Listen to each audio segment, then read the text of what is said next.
Hi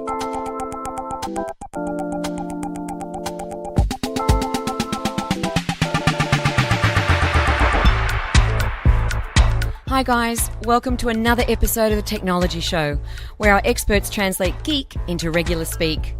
How do you feel about mixed reality versus virtual reality? And what are your thoughts? Gadgets or games? And where exactly are you on the battlefield of Windows versus Apple? Stay tuned for our special geek guests. And now, it's over to our Techsperts.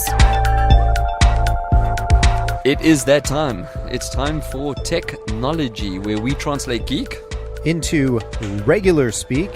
What's up, Aryeh Sternberg? A lot. It's been my brain's. It's a good thing that this is not visual, because you're looking like it's Wednesday, man. In fact, you're looking like it's Thursday afternoon and burnt. Brain scramble, man. You get too much in there. It just when you see the unbelievable, when you see magic and you don't know what to do. Yeah. Okay, well, we're going to talk about magic definitely through the show and later on. Getting into App of the Week. App of the Week. So this is an interesting one. Normally when I say I'm selfish, it's because I find iOS-only apps. I'm not selfish in the sense of finding an iOS-only app. It's just that I've got a kid and you don't have a kid, and it's an app that's centric around kids. Don't say that to my wife, because those cats... I got a cat too, and I know exactly what she's saying. But if you're giving your cat a credit card, we got a problem, man. Oh, boy. So now that I've gone around that beat, the app of the week is Spriggy. Spriggy. Spriggy. Now, the reason I've chose this app is, actually, Cade, my son, chose this app. He came to me, and what it is, let's start with what it is. Spriggy is a way of teaching kids what pocket money is all about. Now, that sounds a bit stupid. Pocket money is do stuff, get cash. In this connected world that we live in now, it's a little bit more complex than that, especially seeing they spend their money on digital currencies. So Cade came to me with Spriggy, and he said he wants to do chores if I get him a Spriggy account. And the way Spriggy works is we set up a parent app and we set up a kids app, and we get a physical Spriggy debit card. It comes with a Visa logo on. It's PayWave ready, and every time he does a chore, I can put money into his account. What's also nice is every time he doesn't do what he's supposed to, I can take money out of his account. But what it does is it teaches kids how to be independent and how to understand the value of cash. So they don't just go and blow $30 on something with no actual understanding of what it is, and how hard they had to work to get the $30. And that's what I'm trying to do with it. Now, app of the week means it needs to be app-centric. Here you have seen the app. I mean, you've seen the UI and the UX. It's very easy. I mean, you do not have to be a tech superstar. You download the parent app, you download the kids app, you have full control in the parent's app, you order the card, it arrives. It took about 7 days and the physical card arrived. I must say, I don't think I discussed this with you, Aryeh, but the app is free and you pay $30 a year for the service. So that's where the money or the monetization comes in. So it's not actually free. Well, the app's free, but you pay for the card. You're paying for the service. Yeah. They are giving you 30 days free to try it, so you can see if this works for you. Within the app, you have goals. So you can set goals of what your kid needs to do in order to get the cash. They can also put a wish list together. So let's say they want to save up for the new Xbox One or whatever it is. It's $300. They put that in, and they can see how far they have to go until they get to that goal. The nice thing about it is positive affirmation. Positive reinforcement. And affirmation. So when they get to the goal, it's a big thing. They see it, it notifies them. And the most important thing is you can turn off the app. So you can stop their spending. Now, if I was Spriggy, I would do a partnership with Bank West and create branded Halo rings where you can actually give the kids clever one. Fortnite branded custom Halo rings that they could actually spend Spriggy dollars on. Dude, please, okay, Bank West, if you're listening, please do not do this. I will be broke. Yeah. And so will every other parent in the country. That's a good idea, though. So in Wouldn't they lose the ring, though? Because, like, kids don't generally wear rings. Maybe a bracelet, like the bangle. Like could do the bangle, could do the rubber thing. But it's that whole idea of having that collectible and those spinners and all that kind of stuff. Now, when I was a kid, I had to work for my allowance. Me too. $2 for washing windows, $3 for taking out the trash, whatever it might be, which quickly moved into getting a part-time job and going and earning money for myself. So this idea of Sqreem is really, really smart. What I would be keen to understand is, and it would be good conversation to have with Sqreem themselves. Well, we'll get them on the show. Hopefully, I'll reach out. Totally. But if from that data perspective, understanding how the kids are using it, what kind of tasks are being recorded, what kind of tasks are being done, what kind of rewards are being given for those kinds of tasks, and then the time it takes to actually achieve certain goals. So then you could actually be publishing those kinds of analytics to say, hey, parents, these are the kinds of things you get to your kids, right? I think it's a fantastic idea. You could even you could publish articles, you could take it to schools, you could do all kinds of stuff with that information. From what I understand, it's an Aussie concept. It's only available in the Australian app stores. Yeah. So I'm definitely going to reach out to these guys because I think the whole data discussion behind it is critical. But I mean, for me, I now have a weapon to actually monetize my kid to do something. Yep. You know what I mean? He's going to be motivated and simple. Yep. It's a case of if you don't do that, you're losing $1. Yeah. He's going to realize very quickly. You snooze, you lose. Yeah. So, app of the week from a what it is, how it works, the concept. I'm going to give it a 4.5 out of 5. The only reason I haven't given it 5 out of 5, and I must say I have to compliment their client support. You can't have two parents linked to the same child. In other words, two different accounts. So what happens is I create a profile. I link my bank account to that profile. I then create the kid's profile. You can go up to 4 kids. Okay. I only have 1, but you can go up to 4. Okay. And then the payment moves between the two. Now, Gail has her own money, and she has her own bank account. She might want to reward Kate for different things when I'm not there. You know, that instant gratification. Yep. The only way she can do it now is to sign in with my account, which they said she can do, which I have no problem with her doing. But it's still coming from my account. Yep. It's not like, maybe there might be separate parents. You might be separated. You still want to reward the kid together. It is something that they explained to me in the email. It wasn't like you just can't do it. The customer support was excellent. Something there's a workaround. There's obviously banking rules and that against it. It's the beginning, They gotta you learn to crawl before you walk, before 100%. You run, before you sprint. So I'm not knocking the app. I just can't give it a 5 out of 5 for that reason. Yeah. It's a good reason. Yep. So Sqreem, iOS and Android, highly recommend for kids. I'm actually going to post a code up on the site that if you use that to download the app, you get $5 free. Okay. They give you $5 straight away. Say, Brett gets $5 free. No, they get $5 to go into their account straight away. Nice. So all good. It's time for screens with a Z. Definitely a Z this time. The ZZ. What have we got? Well, you got to play. I mean, I've seen, but you got to play. I did get to play, and all I can say is, for $89, what the heck? If you're going to go out there and get an entry-level phone. Yep. Oh, we're talking about phones. We're talking about phones. Okay. We're talking about the Alcatel 1C. Or C1. 1C. It's like a one. I'm thinking 1Z. The 1Z. The outfit. Yeah. Now it's winter. The 1C. Yeah, this is the Alcatel 1C, and it is available today to purchase from Telstra. Yes, that's right. So it's you can actually brag a little bit here, mate. The one that you got to play with doesn't. One of a kind. Yeah, it doesn't exist. Yeah, it doesn't exist. I've got a beautiful blue aluminium. There we go. Can I just say, learn to speak English, folks. We do. Because in America, it's aluminium. In America, we say aluminum. We don't call there's no aluminum stuff going on. Anyway, blue aluminium shell. But the one that Telstra is black, I think, or they gold. They have black a black gold. and a gold. Yeah. And I think the gold also has a metallic cover. But look, this is an Android phone.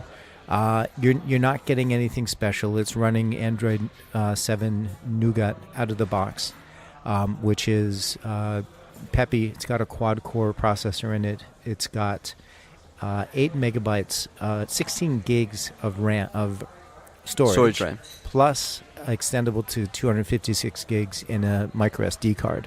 So it's got an 8 megapixel camera on the back, 5 megapixel camera on the front.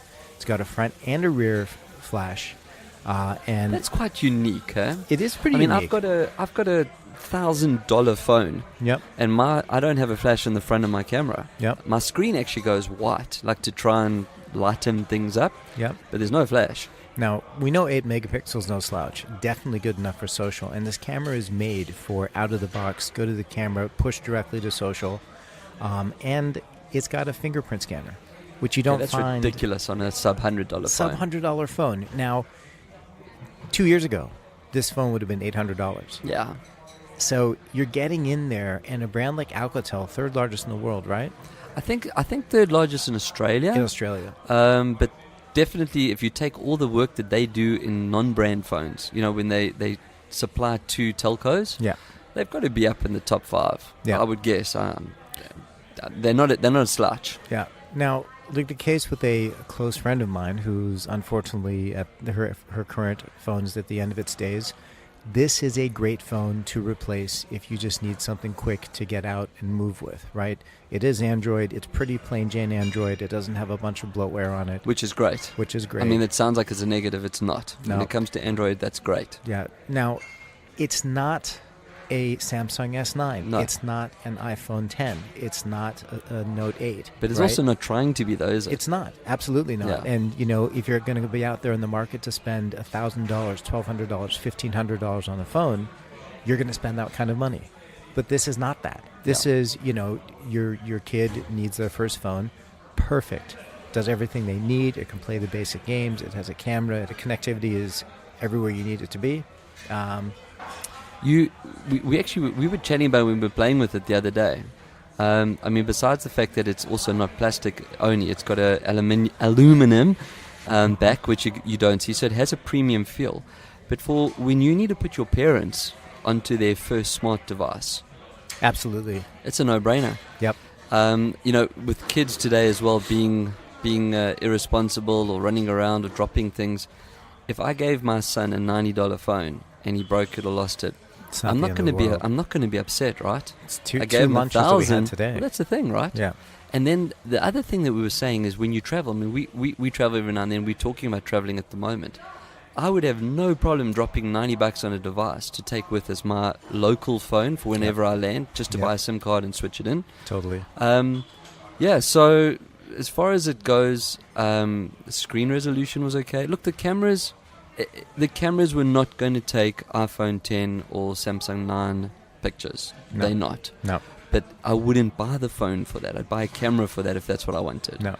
Responsiveness, when you swipe up and down, it's okay. Okay. It's okay. Right. It's pretty quick, and there are some Android tips that you can deploy that will make your phone snappier. Turn off animations, for example. Turn off icon animations when you open apps, stuff like that. It does have an 18:9 display, which means that it's twice as high. It's a new as size, wide. so smaller hands will suit it as well. Yeah. Or suits for smaller hands, rather. Yeah, and so it is really built for content consumption as well. So if you watch YouTube on it, Yep. any sort of content, and also that kind of gaming, Twitch, which is another reason why it'd be great for kids. Yeah. Okay, so all things considered, no bloatware, good packaging, price-wise, and that. How would you rate it? Look, for what it is, I give it a 9 out of 10. Oh, that's awesome. Out of the box, you can go get it from Telstra today, in your hands, Yep. and doing what you need to do. I don't know. I know. Alcatel's definitely a friend of the show, and they have other brands as well that I like. But what I can say is my first phone was an Alcatel. I had an Alcatel HB160. If I hit someone in the head with it, I'd probably kill them. It was one of those. I'm going back to the 25 years ago bricks. But hey, that's how long these guys have been around, So it's definitely a brand that stood the test of time. I'm actually going to tease, man. I've seen some of the other devices coming up that I'm hoping get sent our way.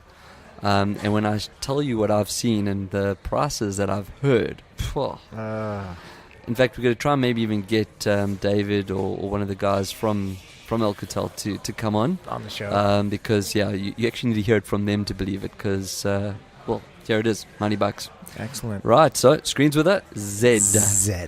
Done.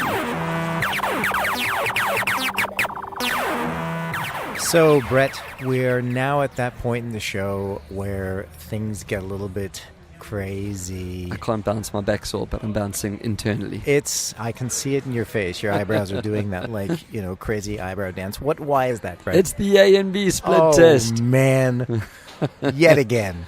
So this one, I learned something about you that I didn't know just talking about it. But this week we're going to talk about VoIP or data calls versus telephone calls, like using your phone. VoIP is voice over internet telephony protocol. Yeah. VoIP. So that means that your phone call is going over the internet packet, translated Correct. from voice into data packets and back into voice Correct. on the other side. So any WhatsApp call that you make, any Skype call, any Messenger call, anything that goes through an app is 99.99% a data call, hence a VoIP. Yep. Now, normal phone calls they can run through digital networks, and a lot of them do. Cellular is digital. It can do what they call a hand pass onto a copper line, so that's called a SIP. I'm not going into the technical side of it, but I thought what would make a great reason to have this as the A and B is people phone using data, but because let's say for example, so I've got family that lives in South Africa, they phone me using data. What they might not realize is it actually might be cheaper to phone me with a telephone line at an off-peak rate because the cost of data, people don't realize. They think it's an app, it's data, it's free. Yep. Obviously, if you're on Wi-Fi, that's a different discussion, right? You're sitting on Wi-Fi. Well, it is free. Unless you have data caps at home. Oh, also true. Right? Yeah. The other thing that you need to consider is quality. So what I've noticed is if I speak to my parents or girls' parents, maybe the hearing on their side is not so good. Data calls are terrible. I battle to hear them, they battle to hear me. But if you are on a budget and you can get a free Wi-Fi zone or you have unlimited Wi-Fi, thank God for data. Now, whoa, there's house crashing in the cafe. What I said at the beginning of the A and B is I learned something about you. Tell us about your little VoIP journey, your little secret weapon of mass destruction. Yeah, so back in the day, there was a business in the U.S. which was one of the fastest growing, and then they disappeared. VoIP businesses called Net2Phone. And so the company I worked for in Vietnam back in the day, we were the official licensor to bring legal VoIP to the country. I'm so glad you had the word legal, because that's a different discussion, there right? Totally shady. Callbacks and hang up. Absolutely. And very interestingly, we brought these both the software and the hardware dialer, so you could actually plug your internet line into a hardware, and then it would. What was dial that through company it. in America? Magic Jack. Do you remember Magic Jack? You could plug it into your computer and act as a VoIP, but you put a physical phone into it. This is the Same same type of thing thing. to Net2Phone. Yeah. There we go. So, we launched this massive launch, had a partnership with the VNPT, the Vietnam Post and Telecom, and VDC, the Vietnam Data Corporation. Literally 2 weeks after we launched, Skype came out. Oh God, that's it. So it's like technology trumps innovation. It was game over. So Skype, free. Why are you going to pay for it? You're going to pay for it, and you get a better line. Now there was a number you could dial. It was like 171 or something like that, and that would access a VoIP line. So you could call internationally using a VoIP access through a regular telephone. You would pay, 10 cents on the dollar, as an example. Again, the quality of the calls, dropped packets, as they say. So yeah, I used to use that to get out of meetings as well, get out of those sales calls. Can't hear. Totally. I think though, translating geek into regular speak, Tigger, probably close to Tigger actually. I'm not dissing or dismissing VoIP. I think what's important though is that people understand that, like for example in Australia, most packages that you get are unlimited calls. I'm talking about your mobile packages. Yep. So don't use data. Don't phone over WhatsApp. Even if you're in a Wi-Fi zone, rather use the telephone network because it's not congested. Totally. It's a different bandwidth. You get a clearer call, and it's just freaking easier to do. Yeah. Whereas if you are going to phone internationally, just have a look at it, man. On my package, I get about 700 minutes to about 30 countries. Yep. So I phone using... Now, this is where it gets interesting, right? The reason they give me all those minutes, it's actually VoIP.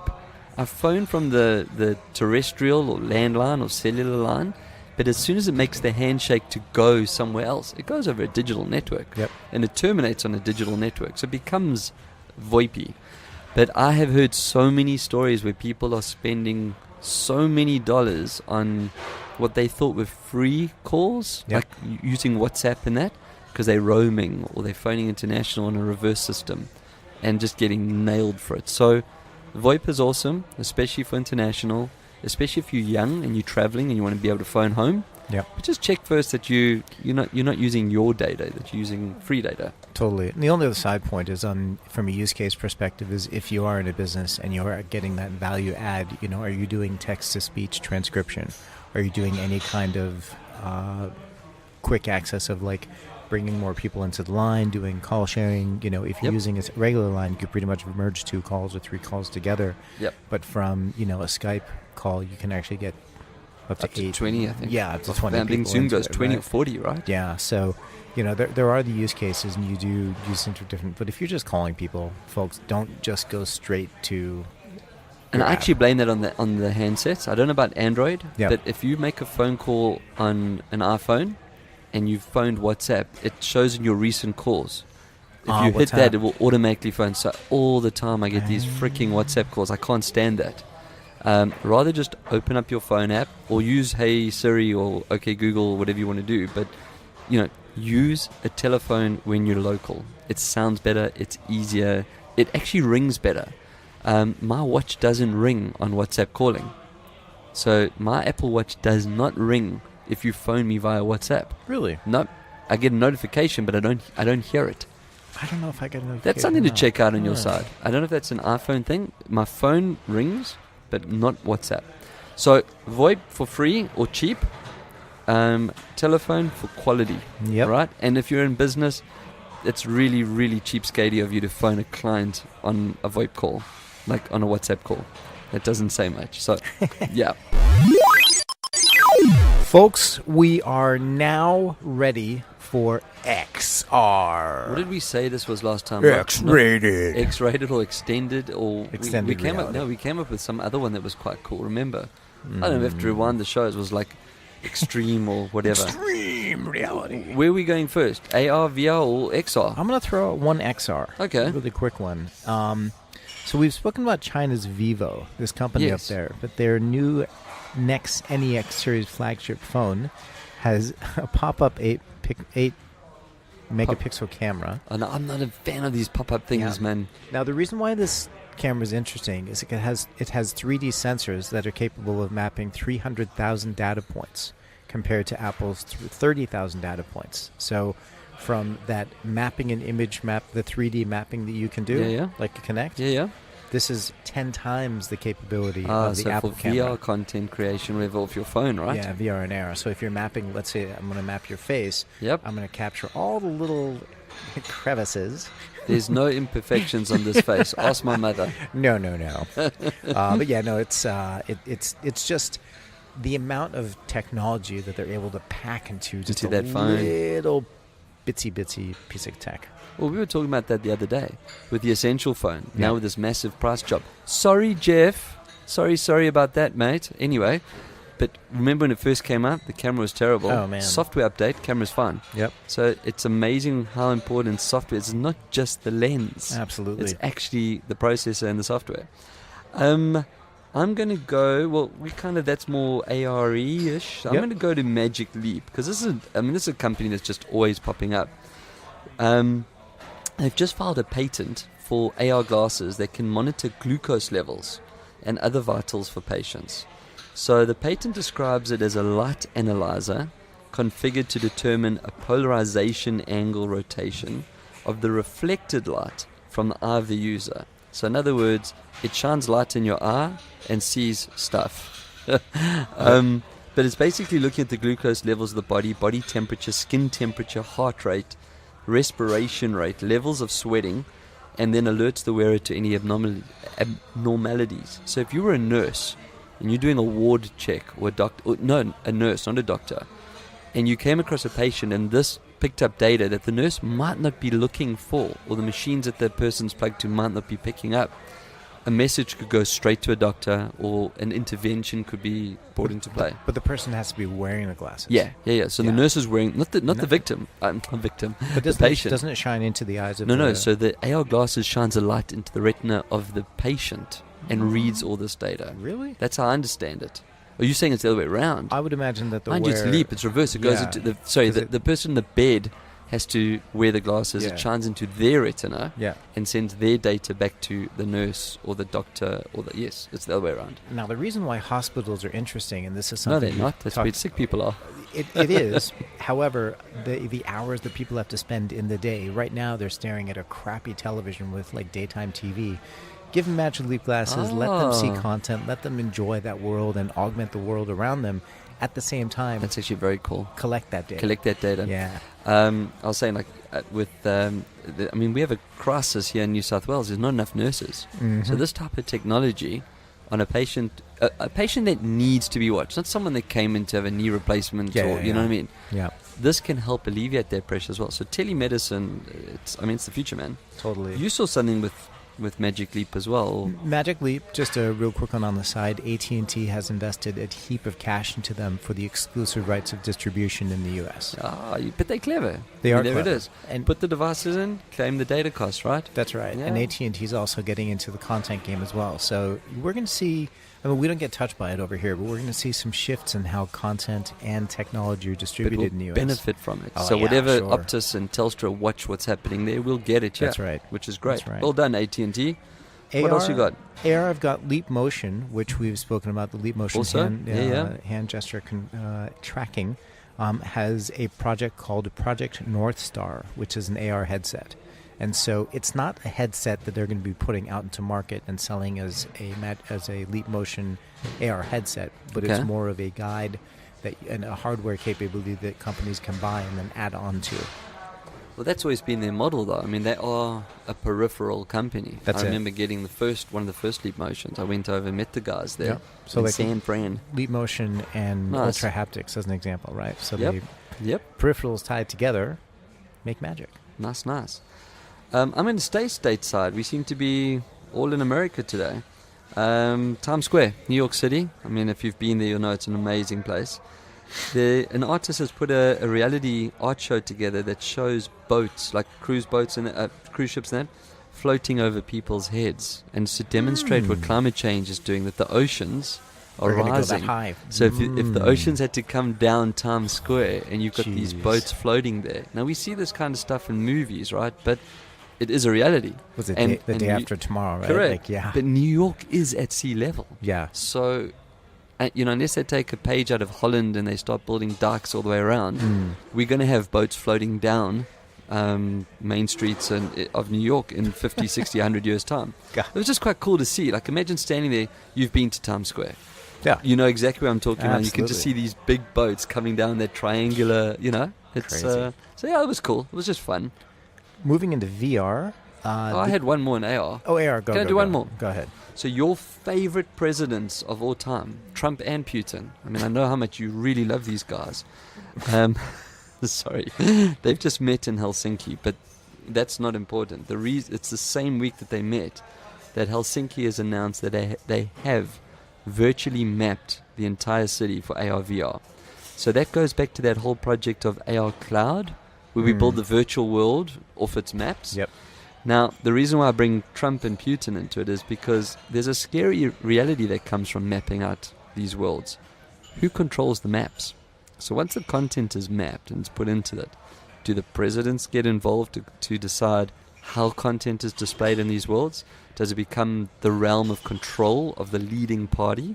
Or is it a free environment where you can change stuff?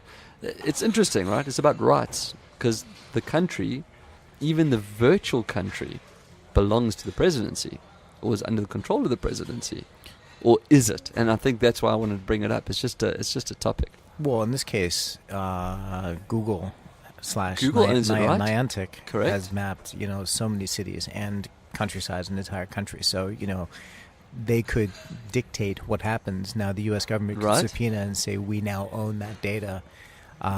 Look, that's what I'm saying. We're actually creating future problems for ourselves. All this wonderful tech, we're going to start having wars over virtual worlds. Because who controls it? It's on our soil. It's already happening. Pokemon Anyway. Go, man. Right, VR. Yeah, and I guess a little bit less intense. We always talk about content in VR and the Yes. lack of it, and the BBC has taken this on with a vengeance. So they have a new VR show called Watch This Space. It's an 8-part series, and it's hosted by Robot Wars' Angela Scanlon. It features 2 couples that will use virtual reality to excitingly decide which architectural design to use to build a new home. Okay, so that's for some people. Do you like that build up? You just use the word excitingly and then snored. Absolutely. Okay, Come on, guys. Let's get a little bit cooler than using but VR. every single architect and draftsperson out there now is just bouncing like bunnies, right? No, they're getting it. I mean, they are getting into VR. And to be honest, if I do watch free-to-air television, Marcy and I do watch a lot of home improvement. So there we go. So, So you need to take your snore back. yeah. Now, Snores. there are 2 other VR experiences they're putting out. One called Make Noise, another one called the 1943 Berlin Blitz. That must be freaky. Sitting inside what the Blitz looked like. Yes. You are in the shoes of BBC World War II war correspondent Winford von Thomas during his famous radio broadcast aboard a Lancaster bomber during the raid on Berlin. If they do that right, It could with be noise-canceling awesome. headsets, that would be freaky as yeah. Yeah. So my snore turned around and turns into something really exciting. Is that out, or is this being commissioned? I believe it's out. 'Cause They that would will be- that release. would be- They will release. will so release, Keep your okay. eyes on it. Yeah. That would be worth watching. As I said, if they get that right, then wow, Yeah. that's cool. I'm going to stay with content, and I only did this purely for you because after my little "You Love Trump" stab, I thought I'd have to make it up to you.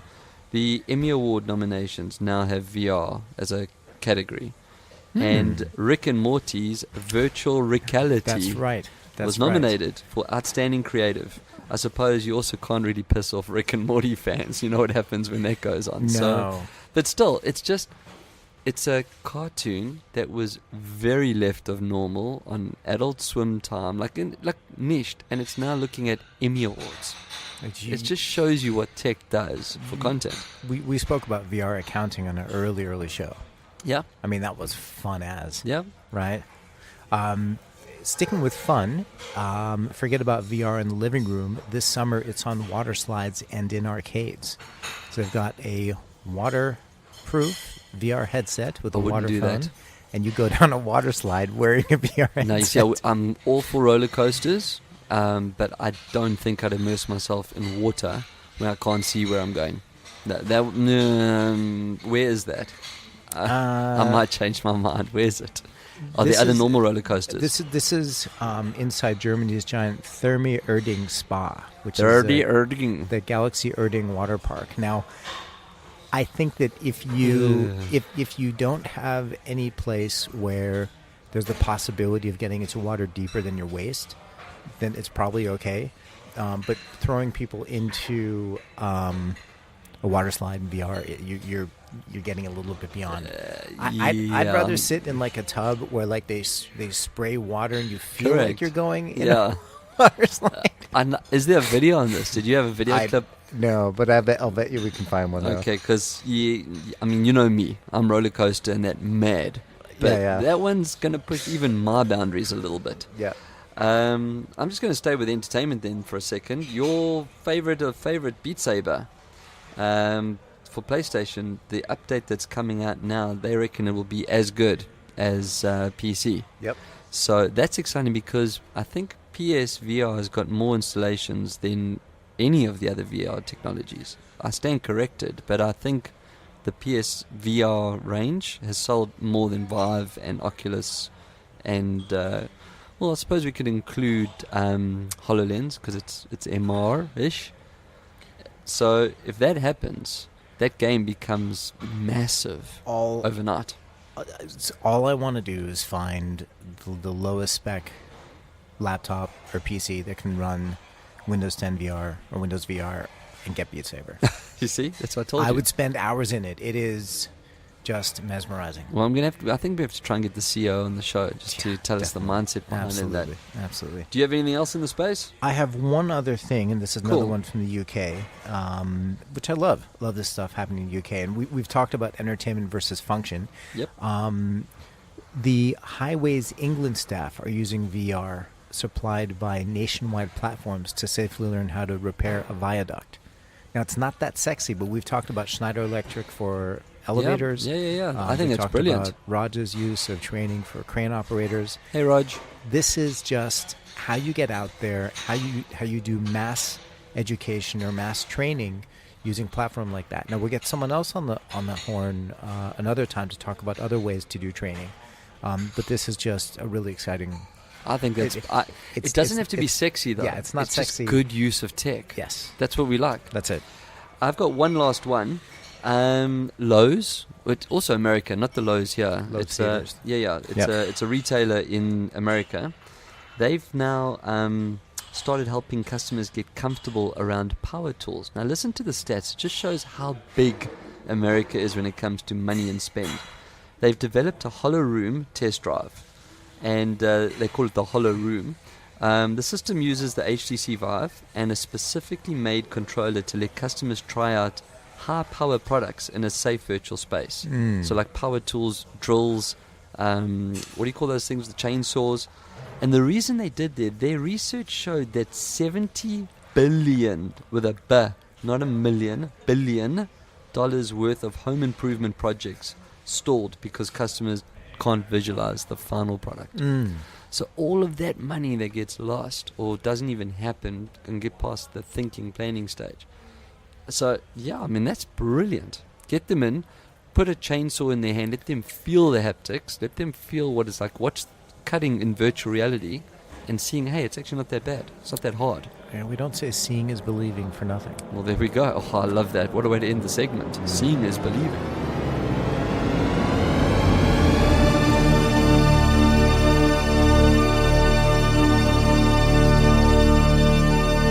So we've hit the end of the hour, well, almost an hour, and we're ready for the magical part. It's an Adelaide hour. It's an Adelaide hour, 30 minutes behind.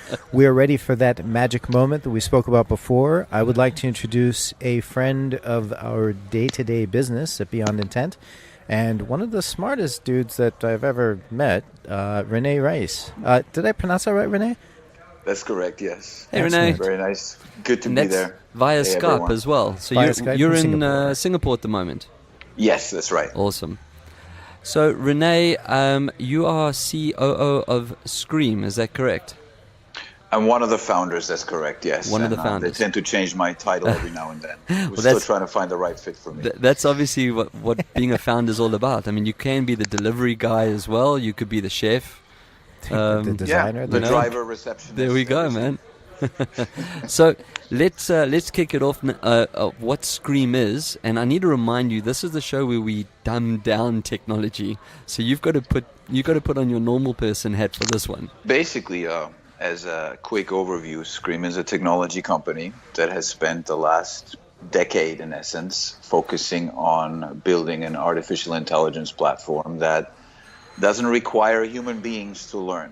It's basically a platform, an AI that learns on its own without any supervision and is able to make decisions and draw inferences in a capacity that most human beings can't do. So it becomes an expert very fast in many, many different areas autonomously. So we don't scare people. We're not talking about general AI, which has yet to be achieved. There's no Terminator. There's no HAL. This is looking at data and understanding, patterns in that data, and then being able to formulate, recommendations and et cetera, based on what it's seeing in that data. That's correct. So the real focus that we apply it for is processing as much data as we can and finding the footprint of human behavior in that data. The whole purpose of the AI is to learn and understand behaviors of real people and to be able to draw inferences from that and make decisions around that by studying human beings as they are manifested in very, very large and complex data sources and sets. Now, it's quite interesting, and I think also, just for full disclosure, I mean, with us being your partners here in ANZ, I mean, we obviously understand what it is. Not often we have people on the show talking about what we do in our daily lives. The key here is obviously behavior, in the sense that, everyone's looking at data points, everyone's looking at trends. Sentiment is a word that's thrown around all the time. But behavior is quite a different thing, which leads you to a cognitive study. Now, why would you have chosen 10 years ago to actually look at behavior as opposed to, where all the other companies went? It's a very good question. Thank you. I'm the second smartest guy that Aryeh knows. is sort of the holy grail in bridging the gap between, human being and machine. We can measure how many people do what web searches. We can analyze all kinds of consumer surveys, but really understanding a person's intent, what influences them, what shapes their decisions, what, changes the relationships they have with friends and family and their human terrain. If you can understand that at scale on a programmatic level, you understand people better than people do. And that opens up the opportunity to do a lot of great stuff with a technology that's, we like to believe, quite far out there. We'd definitely agree with you that it's far out there. We get amazed every time we see the platform run. So just to go into the deeper side of behavior, and for all the listeners know, we cannot help answer the questions as to why your mother-in-law is like she is. We could probably tell you where she shops and how she shops, but the one thing that does differentiate humans from machines is exactly that. It's emotion and behavior. So, by understanding that, what do we do with that data? What is Sqreem's whole reason for being? So there's a couple different avenues that we've taken Sqreem in the behavioral space. And, one of the obvious ones is, if we understand people really well, we have the ability to sell to them and engage them and get them interested in different products and services. On the other hand, we've also engaged in deployments where we are working with a client to change behaviors, to have people live a healthier life, to eat better food, to quit smoking, to understand what kind of fears they have in life, what kind of worries they have, to basically roll out something from a government or a large corporation where we're engaging the market in a beneficial way, in order to, change outcomes in a positive way. In terms of, the word forensic gets thrown around and it's used in different areas, and I know that, in Sqreem's history, it's only been recently that, the connection into the digital media buying space has come about. What are some of the examples of, the forensic look at data that I guess standouts? I know that you guys did some work in predicting Brexit, but what are some of the others that, come of note or that might be interesting for our listeners to hear about? The forensic space is interesting because it comes to life when you're able to track many different things. One favorite example of ours is that a great way to understand somebody that's going to travel is if they're buying a lot of baby bottles suddenly. Understanding a mother-child relationship changes dramatically how a mother prepares and acquires products for a child before she goes on a trip. Understanding that I have a particular type of water filter in my garden allows us to understand what kind of house I have, which allows me to understand what kind of car you would like, which allows me to understand what kind of banking or financing relationship I can offer you. So tying these hundreds of thousands of behaviors together around our daily life makes us understand and profile groups of people based on how they live their life, what influences them, what they prefer, what they think about, and turn that into actionable insights, that a lot of brands and products out there can use to much more intelligently engage the market, engage, their targets, and, compete with their competitors. So the forensic piece is really understanding aspects you would never think about that ultimately drive outlook and drive purchase decisions. And that's, what it's all about. Why am I buying a product? How did I get there? And who could potentially influence that journey that I've gone through with my next product or, with a competing product. For the listeners, again, I guess the translating geek and regular speak side of things, we're not talking about, you went and visited a gardening website, or you went and visited a automotive website, and that buckets you into, what's called an auto intender. You showed intent to buy a car. This is taking massive amounts of what we call unstructured data, which is, text, which is log files, which is data that is not easily organized, identifying patterns in that data, massive amounts of data, and then being able to say, okay, the statistical likelihood of a person doing A and B, that's where I guess the magic comes in. And it's really not just the smarts of the platform, but just the gross amount of data you guys have collected. Yeah, and it sort of opened our eyes into the world of behavior, that the majority of decisions, when you're consciously making a decision, 80% of what has led up to that conscious moment happens subconsciously. And understanding, who is receptive to what before they're even aware of it themselves is a huge leg up in terms of being able to target a market intelligently. I think that's a great... Am I receptive? Go ahead, sorry. No, I was going to say that's a great insight or great summary of how it does it, how it works. The one question I want to ask you, and I don't know, I've never asked you this before in our relationship, is would you be able to use the data that we get? I mean, we know about predicting outcomes in elections and so on, but could we use this data? And I'm going off the example that you used with, depending on the filter you have in your garden, tells you what kind of car you'd probably look at and which kind of banking product to offer. Have you ever worked on any projects that go to product development based on running the data and finding out people's behavior and saying that these people would actually want the following product, and brands being able to engage with you on that level? I mean, a lot. And okay. One of the things we see is that once you really understand the behaviors and the states of mind around a product, you realize that no product is ever optimally placed in the market. And sometimes these are very interesting and happy conversations with a client, and sometimes these are, less than happy conversations when you show them that you're missing the market by a mile. Well, that's why I'm asking the question. It's that old Henry T. Ford, you can have it any color you want as long as it's black. Well, that didn't work, but he produced hundreds and hundreds and hundreds of black cars.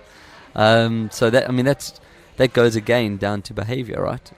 Why make a product if no one's going to use it, or if it doesn't resonate? Yeah, and some groups out there, some clients prefer not to know the truth, the hard truth around their products, and others embrace it very aggressively and very happily. So it's interesting to see how these dynamics in the market change, even in the last 6 months, where everything that was bad news was received with skepticism, and everything that was good news was the obvious. And now you can see the market becomes open-minded. A machine telling me what I need to do, that's crazy, but yeah, I'm kind of on board with that now. I'm starting to, be comfortable with it. Yep. The world's changing that way, and it's interesting to watch it. Rene, in your experience, considering where we are in the world, AI being the buzzword of the moment. Last year there was some IoT, some of it was VR, and I think AI, everyone's saying they've got AI. What is it that we can say about Sqreem and just your experience with, I guess, what sets apart the cognitive AI piece from, the AI buzzwords that are out there, particularly in the marketing space? It's one of these things you see every couple of years. There's a buzzword, everybody gets on board, and eventually it becomes a very bad word because it was a huge disappointment because everybody co-opted it. Today, if I have an app that blinks when I receive an email, it's called software, but it's now AI. So everybody is doing AI. Nobody's doing software. That's a danger for the whole industry. In our world, I think the real acid test here is, do I have a technology that allows me to do something in a very short amount of time that I would never be able to do otherwise? We've gone on stage in front of 300 oncologists, received a standing ovation, discussing some very deep medical details around oncology and certain types of tumors. 30 minutes after the AI has basically become a subject matter expert and fed us information that not even the medical community had at the time. This is not a 6-month study with a lot of consulting and software development and feature engineering. This is, okay, what are we doing? Oncology, what type of tumor? Okay. And in 30 minutes, we're on stage walking the medical community through something they didn't know. That's the promise of AI, a machine going way beyond what we can do. And we're starting to sort of make that a reality with Sqreem. And, we're 10 years in, so it's been a tough road, but we're starting to sort of reach that frontier. And that's real AI, not I have software, I'm going to call it AI because that's cool. It's also not just writing yet another algorithm, and I think that's a word that particularly in the marketing space. But people mention algorithms, and it's some kind of magical thing that nobody really understands. But the idea of writing code that actually takes different data points, analyzes it, and creates patterns out of it, which you then action on. It's not rocket science. It's close to it. There's magic involved, but. It's not there. I'm never going to stop saying there's magic involved when it comes to Sqreem.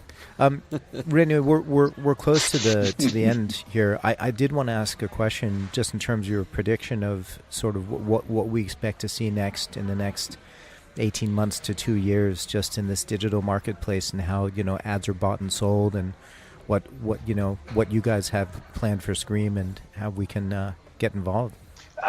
This is an exciting question, because that's where we're putting a lot of focus on. So the digital market space is, as everyone knows in the industry, rapidly changing. And I think bringing in technologies, and if you want to call it AI or just very intelligent automation, it's a messy ecosystem today. And it's an ecosystem that's messy because there are so many moving parts that it's given rise to an industry that cover these parts. If you have a technology that can cover all these parts under one umbrella, one technological platform that's able to manage the majority of these parts, you're technically threatening the industry, or you're empowering it to the next level. You don't need the traditional workflow anymore to run a digital media campaign. You don't need the traditional workflow anymore to run a marketing campaign or a market research campaign.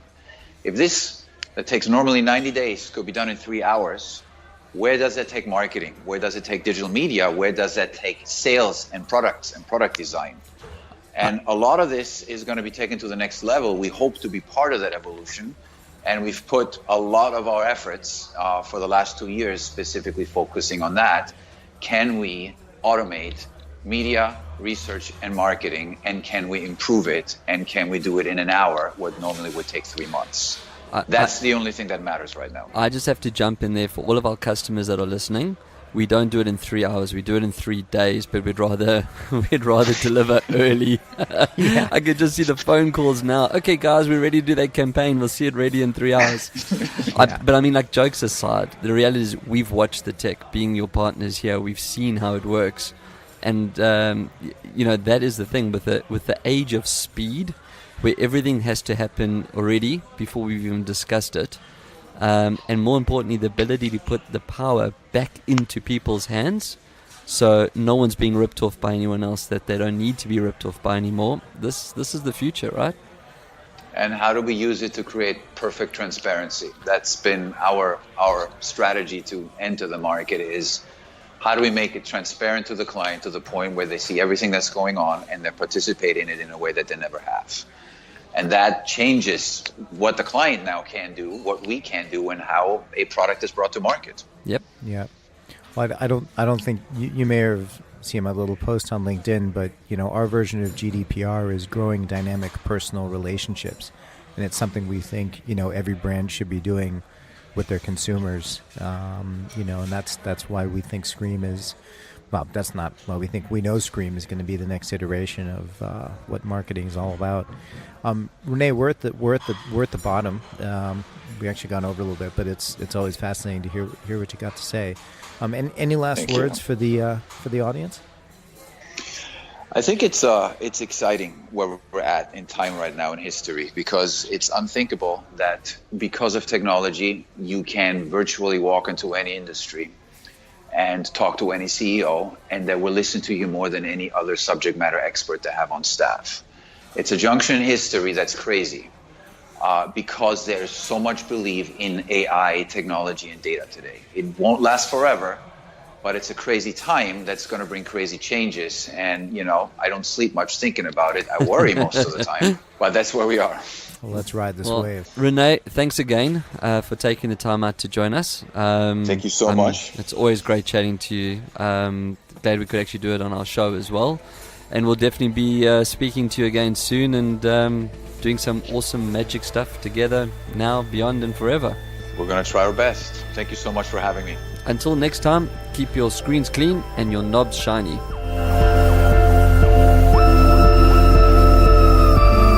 Thanks for listening to our latest episode of The Technology Show. Remember, for more episodes, hop onto eaglewavesradio.com.au, follow us on Twitter and like us on Facebook. Catch you next time.